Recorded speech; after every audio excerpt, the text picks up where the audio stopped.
Hey folks, Bridges here. So I'm in my 7/8 bell engineering introduction to engineering design, and I had a couple of students say, "How do I put the text on my backpack tag or my key tag?" And somebody else says, "How do I extrude that text?" So real quick, let's go through the very basic steps here. First thing I'm going to do in Fusion 360 is create a sketch. I'm going to make a simple little rectangular backpack tag. So in my sketch, I'm going to use the 2-point rectangle. Click once to start the rectangle. Before I click again, I'm going to go ahead and use the dynamic entry button to enter a 3 for 3 inches wide. I'm going to press tab and change that dimension to 1 inch tall and enter. And that's all I'm going to do for the overall dimensions of my key tag.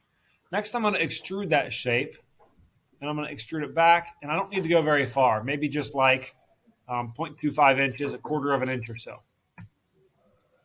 So from here, I'm ready to place my name on there. To do that, we're going to need to create a new sketch. And instead of sketching in space on the front, side, or top planes, let's actually choose the front face of this object as a sketch plane. So I'll choose the front of the rectangle, and now I'm in sketch mode. And instead of using a line, rectangle, or circle or similar, I'm actually going to click on this Create button right here, and I'm going to go down and select Text. Now, using the text tool, if I hover in place, it tells me place the first corner of the text box. So I'll click near the corner of my object here, and then move, and then click to place the ending place of my text box. And it gives me some sample text right now.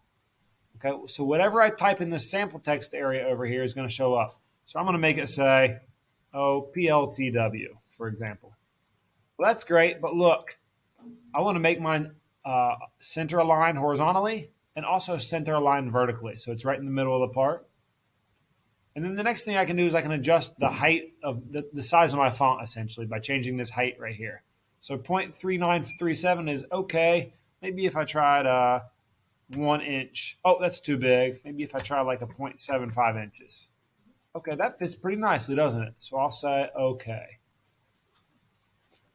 So now you can see we've got some lettering on our object, and I'm going to say that is the end of my sketch. So I'm done sketching. Now at this point, just like anything else, we can extrude that lettering.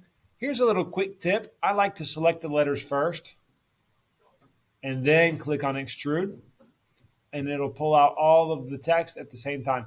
You can pull it out from the part to make it an extrusion like that. Or if you prefer, you can push that text back in and do something called a cut. So let's go and find that extrusion that we just made. It's the last feature in the timeline down here. We can right click on that feature, extrude feature, and we can edit that feature. Now using the arrow, I'm going to push this back.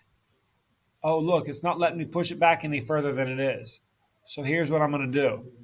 I'm going to change right here. Sorry about the bell. I'm going to change this operation from join to cut. Now you can see we are cutting into the part. We are cutting in.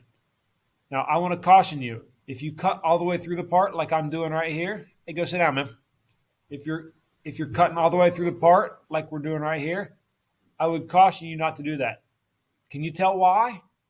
The center of this P right here would just fall straight out. It's not attached to anything. And that would affect the look of the part.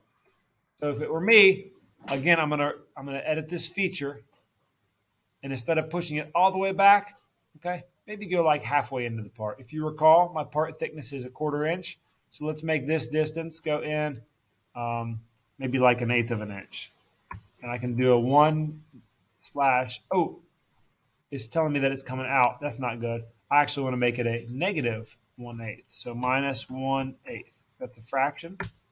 Or you could put negative 0.125 for a decimal. It doesn't matter. So there's a little relief. It's got a little engraving in there, if you will. Okay. The last two things I wanted to show you on the video are something called a fillet and a chamfer. Okay. You may already know what these are, but a fillet just takes sharp corners and rounds them off. So if you look up here in the corner, or up in Modify, we can choose the fillet option, which is this one. And the chamfer is just below that right there. I clicked on the modify drop down and chamfer goes with fillet. Okay, it shows a little pictorial of what those things are. Okay, a fillet just, like I said, rounds over the edges like that shows. And a chamfer chops the edges at an angle. I'm going to go ahead and choose fillet. And I'm going to apply a fillet to my outside edges. 1, 2, 3, and then I'll have to move to find the 4th edge. 4, and then you just click and drag the arrow here in to see it, to show how much or how little you want to round it. And I think that looks nice right there, don't you? Okay, that'll be all for this video. Thank you for watching. In my next video, I will show you how to place a hole using the hole feature and using the circle extrude cut.